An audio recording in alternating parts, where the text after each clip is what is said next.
Bismillahirrahmanirrahim. This is lecture number 5.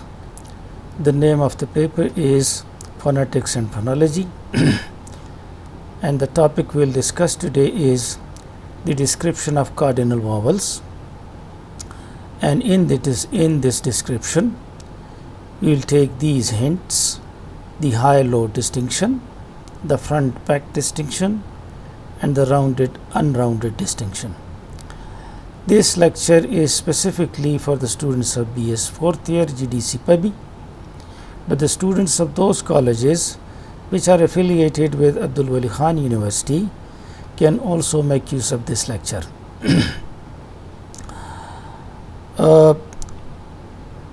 Today we will discuss cardinal vowels. In the previous lecture, if you remember, we had discussed what is a vowel, and we also did the definition of cardinal vowel, and we said that cardinal vowels are a set of reference vowels, and we said that these vowels do not belong to any one language.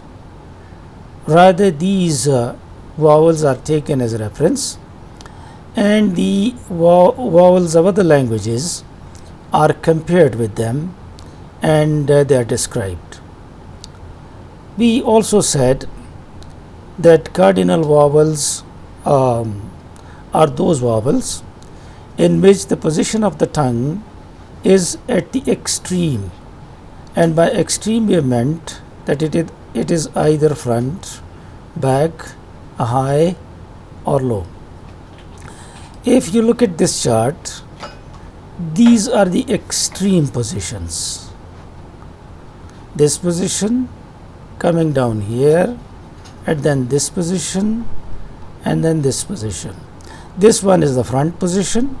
You know that when we describe a vowel, we take the vowel area where the vowel is pronounced, and this is that vowel area, which is actually the mouth cavity, and this height shows the height or the lowness of the tongue. So vowels are described with reference to high and low, with reference to front and back.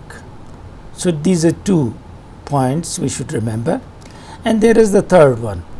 The third one, which is important in the description of the vowels, is the unrounded and the rounded. So we'll take these 3 points in order to discuss the primary cardinal vowels. You know that there are 2 types of cardinal vowels: the primary cardinal vowels and the secondary cardinal vowels. Primary cardinal vowels are important because the vowels of different languages can be described with the help of primary cardinal vowels. However, the secondary cardinal vowels are not very important, and they are rare, and many languages do not have those secondary cardinal vowels.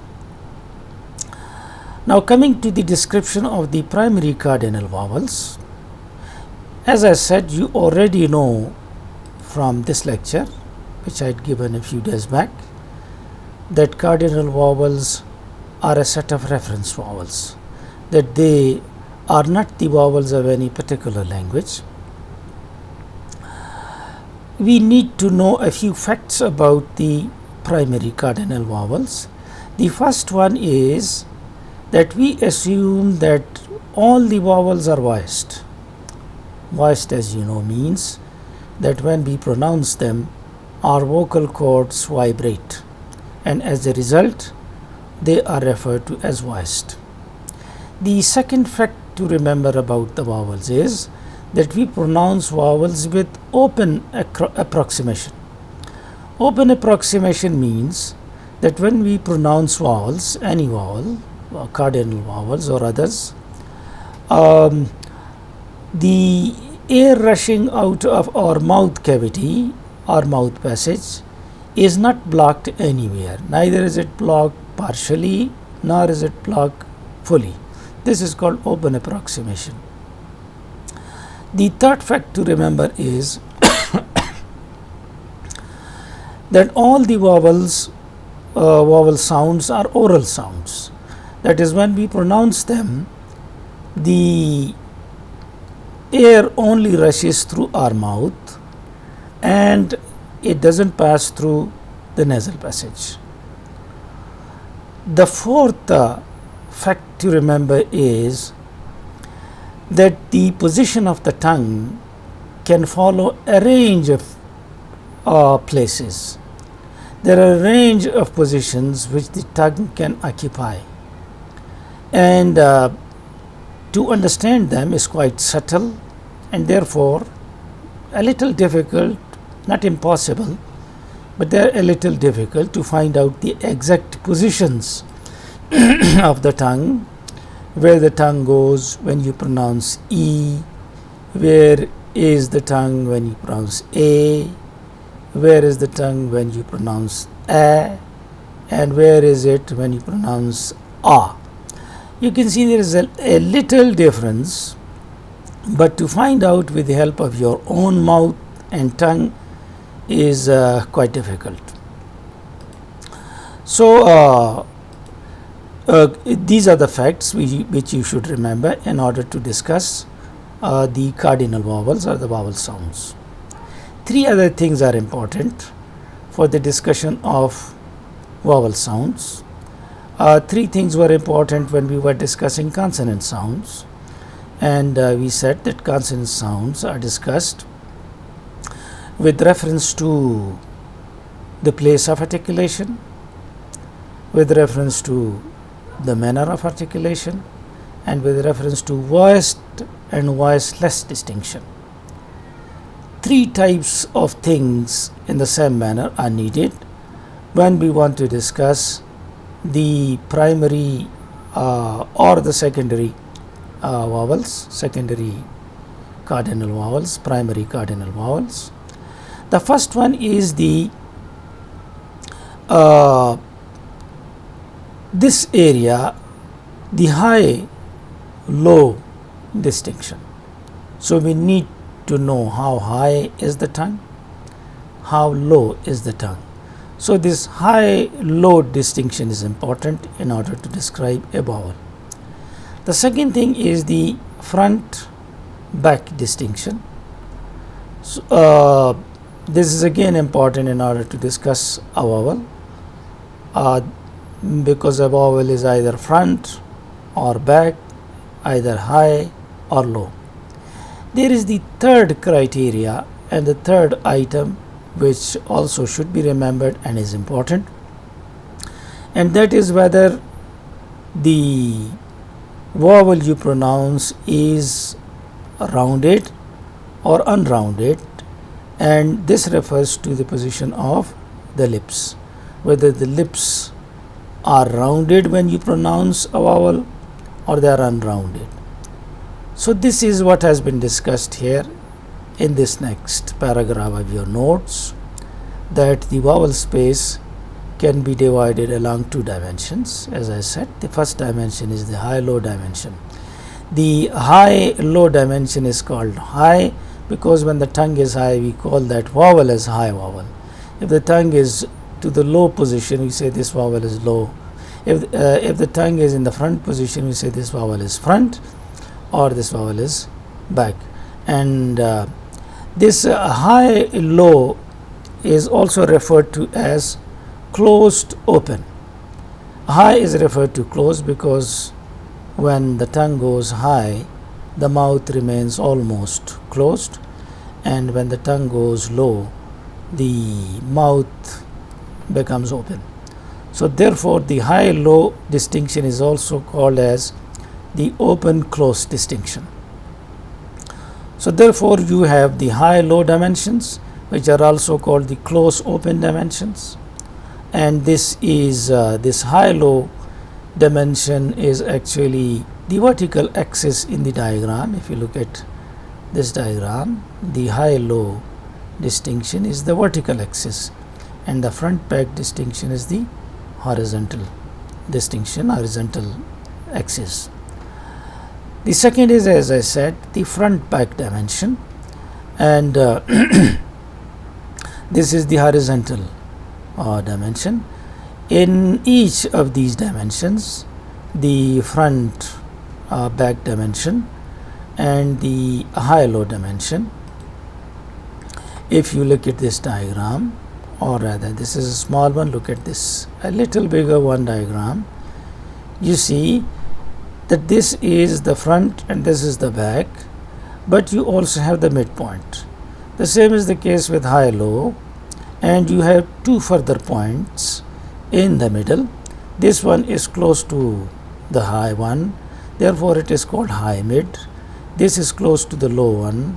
This position is therefore called low mid position. So you can have the high position, the high mid position, the low mid position, and the low position. You also can have the front position, the back position, and the middle position. And of course we also take into account the rounded unrounded description, which refers to the roundness of the lips when these vowels are delivered, when they are pronounced. So in these dimensions, you have 3 points: the front, the central, and the back. And of course the rounded or not rounded is also important. These notes are actually by Carl Philipp, a linguist, and Carl Philipp also defines cardinal vowels as the vowels articulated at those points are called cardinal. At those points refer to the perimeter of the vowel space. Perimeter of the vowel space is this space. If you take this space, this is the perimeter. These sides are called the perimeters, and these sides were referred to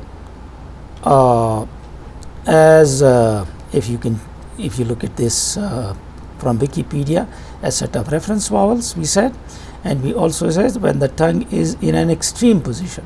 So these positions at the perimeter are also called extreme positions. So those vowels which are articulated at the perimeter of the vowel space are referred to as cardinal vowels, primary cardinal vowels as well as secondary cardinal vowels. Now we come to the description of these vowel sounds. The first one is described, the first cardinal vowel, number 1. This number 1, number 2 is written here. If we go a little up and you look at this diagram, this is cardinal vowel number 1, number 2, number 3, 4, 5, 6, 7, and 8. So they are 8 in number.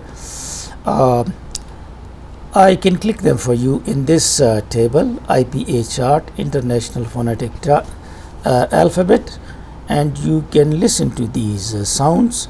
This is cardinal vowel number 1, pronounced as. This is cardinal vowel number 2, 3, 4, 5, 6, 7, and 8. These are 8 vowels, and you can see they are at the perimeter, they are at the sides. All these are front vowels, and all these are back vowels.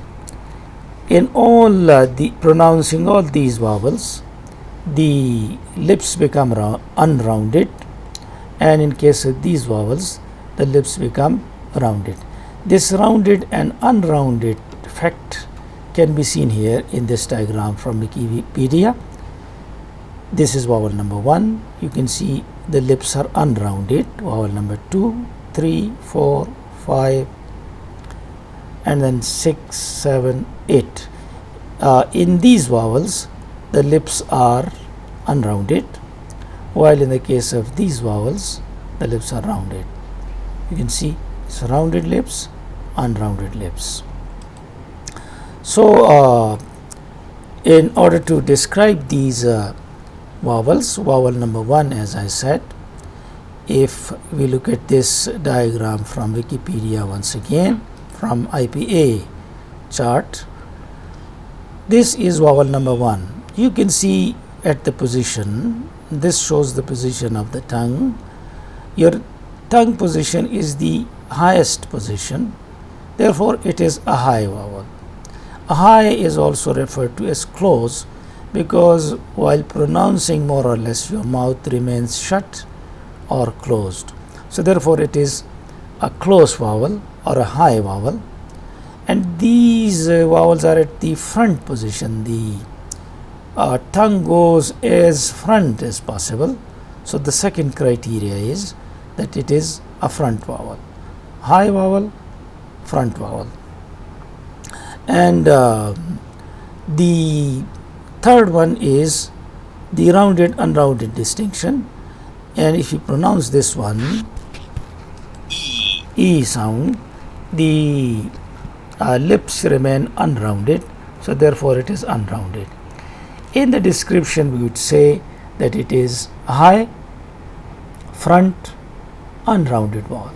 This description can also be found in Wikipedia. If you go here, this is cardinal vowel number 1, and it says close, front, unrounded. These three are the important areas to discuss. Close also means high. High, front, unrounded. That is all about the description of vowel number, cardinal vowel number 1, primary. Now coming to the second, this sound, A. You can see that this is a close mid, or close is also called high, so it is a high mid vowel, one thing. Secondly, in pronouncing all these vowels, the position of the tongue is as forward or as front as possible. So all these vowels are front. So we say it is a high mid vowel, A. and it is unrounded vowel, and it is also the third criteria, as we said. It is high mid, number 1. It is unrounded, number 2, and number 3, it is front. All of them are front vowels. So this is the description. 3 items: a high mid, front, unrounded. This is the third vowel. This, you can see, is close to the low one, so we say it is low mid, or open mid is also the term used for it. So number 1, this is a low mid vowel, and secondly, it is unrounded vowel. If you pronounced a, your mouth remains unrounded, so it is unrounded vowel, and the tongue position is towards the front, so it is a front vowel. We say low mid, front, and unrounded. So all of them are unrounded. This is its description. You can check this description here from Wikipedia. This is vowel number 2, close, or as we say, high mid. You can see here, high mid, front, unrounded. 3 items are important. So either you say a high mid, or you say close mid, front, unrounded, or high mid, front, unrounded. So this is how it is described. The next vowel is vowel number 4, cardinal vowel number 4, primary cardinal, and this is described either as open, or another term for it is low. So it is low, and you can see the position of the tongue is as front as possible, because back is this one. These vowels are front vowels, all of them, and all of them are unrounded vowels. So this is a front vowel, this is a low vowel, and this is an unrounded vowel, and this is called the description of the 4th primary cardinal vowel.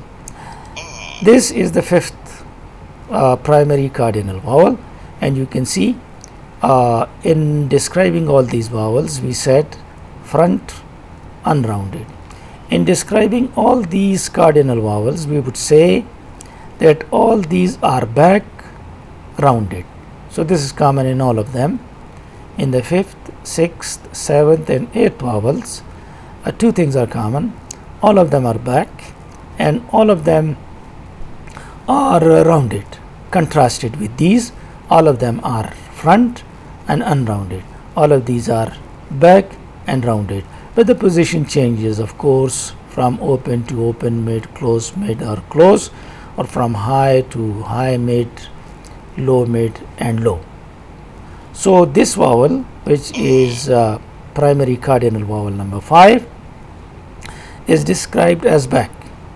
It is described also as rounded, because if you pronounce a, your lips are to some extent rounded. So it is rounded, back, and it is low as well. Taken as open or low, we say. This one is the 6th one, and once again the lips are rounded, so it is rounded, open mid or low mid, and back. This is again back, close mid or high mid, and rounded. Oo, of course, is rounded, back, and you can see the height. It is high or close. This is how we describe the primary cardinal vowels number 1, 2, 3, 4, 5, 6, 7, 8. To repeat it from Wikipedia. This one, the first one, E, is close, front, unrounded, or high front unrounded. The second one is high mid front unrounded. The third one is low mid front unrounded. You can see this is the symbol for it. The fourth one is open front unrounded vowel or low front unrounded vowel. This one, the fifth one, is, this is the symbol for it, open or low back unrounded. The sixth one is open or low mid back rounded. The seventh is also rounded, and it is back, and it is close mid. Close also means here high. The mouth remains closed, the tongue goes high. The eighth vowel is high, it is back, and it is rounded. So these were the 8 primary vowels, cardinal vowels, which we discussed. This is how. Now if it comes to the written discussion, in the written discussion they look quite difficult and long, but it isn't difficult. You take only 3 points, as I said, and for example, the first one is high, front, and unrounded. So you take the high low distinction, the front back distinction, and the rounded unrounded distinction. These are described here, though the numbering is a little different. In the beginning we have described here cardinal vowel number 1, and this is transcribed as this. This is the symbol for it, and it is described as high, front, unrounded. And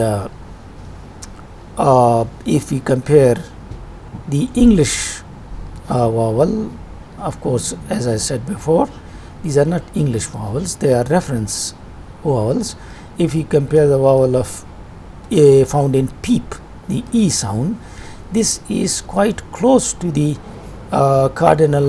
primary cardinal vowel number 1, but we say close, not exactly like that, because it is slightly less high, this E sound, and it is slightly less front, but almost. So you can see in the diagram, it would be this found in peep would be somewhat here, somewhere here, this position, not exactly at this position.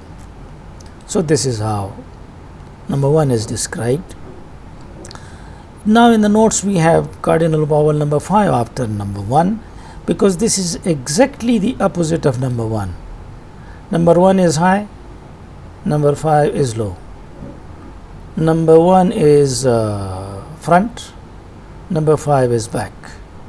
Number 1 is unrounded, number 5 is rounded. So in all these 3 points, this vowel sound, which is fifth one, is the opposite of this vowel sound, which is the first one.